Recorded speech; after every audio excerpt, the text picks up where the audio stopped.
Hi everyone, I'm Jeff.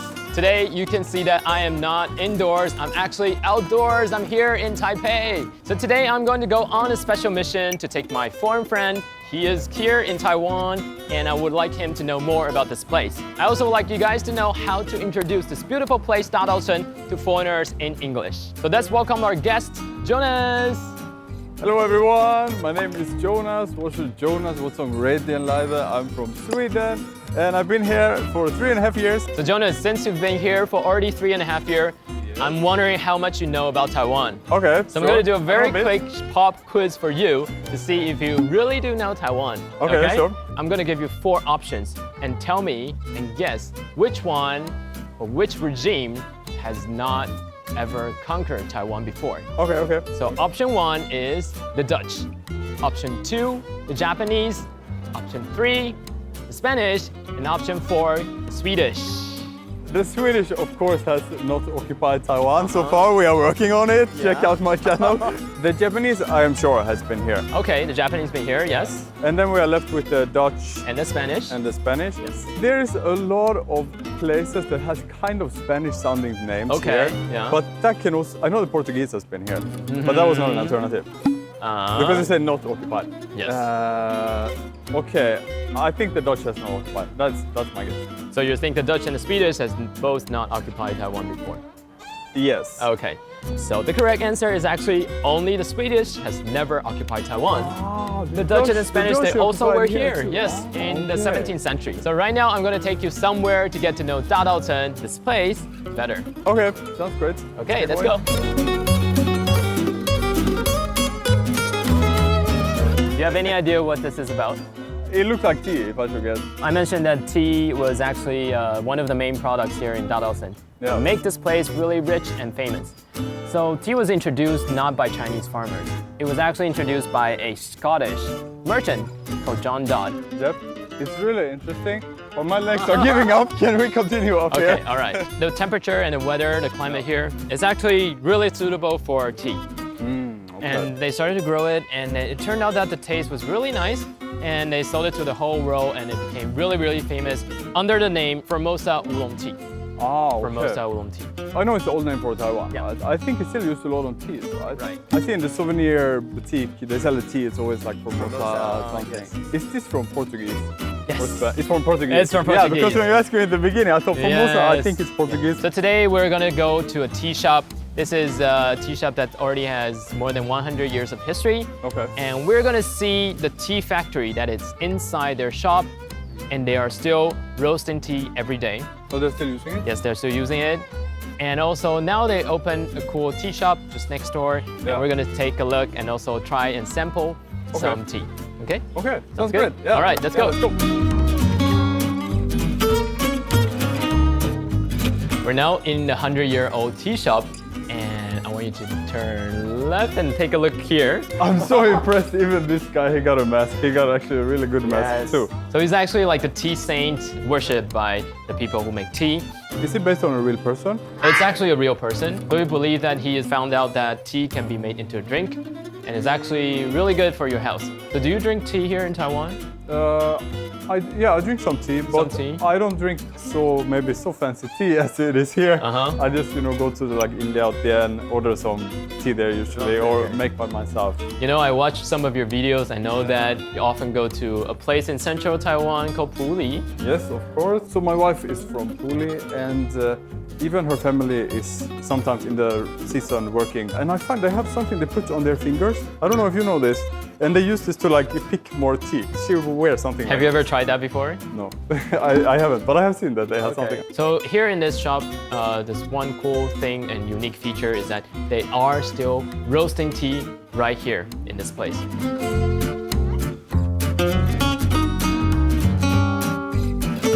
Do you know what that is? Charcoal? Yes, it's charcoal. Portuguese. They also use rice grains, the shell of rice, to mix it together, and then they will put this basket here, put the tea leaves on top, and then start to roast to bake. There is enough air coming in to let the fire still be on, because there's no extra air. No, there, right? that's all solid. Depending on the time they make it and roast it, it will turn into different flavors as well.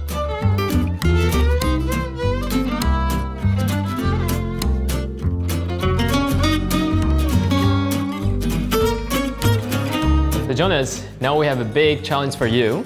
We are going to define different qualities of tea. Okay. There's two kinds here, and one of them is more expensive. The other one is cheaper. Okay. However, I won't tell you which one it is. These two kind of tea, although they are the same, so the higher class, for every 600 gram, it's 4,000 NT dollars. 4,000 should be the most expensive thing I ever drink in Taiwan. I think so. And the other one, for every 600 grams, 1,600. Okay, I thought it was like, you know, the 50 Taiwanese dollar tea and the 2,000. No, they're both actually very. It's 1,600 and 4,000. So let me tell you which ways you can tell the difference, okay? Yeah. So first of all, of course, you can drink it. Yeah. And you can also smell the tea leaves. This smells like the. If I should guess, I think this is the expensive one. Really? You haven't tried this one? You sure? I think this one should be the more really expensive one. Okay, switch. Okay, in my opinion, this one smells a little bit sweeter and like a little bit more delicate.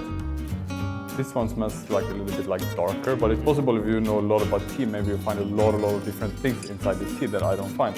Now we're going to try the two different kinds of tea. We're going to start with this one first, see if we can tell the difference. Okay, sure. I think if this was coffee, I think I would be able to pick the more expensive one. But from tea, I don't know like the criteria for an expensive tea, you know.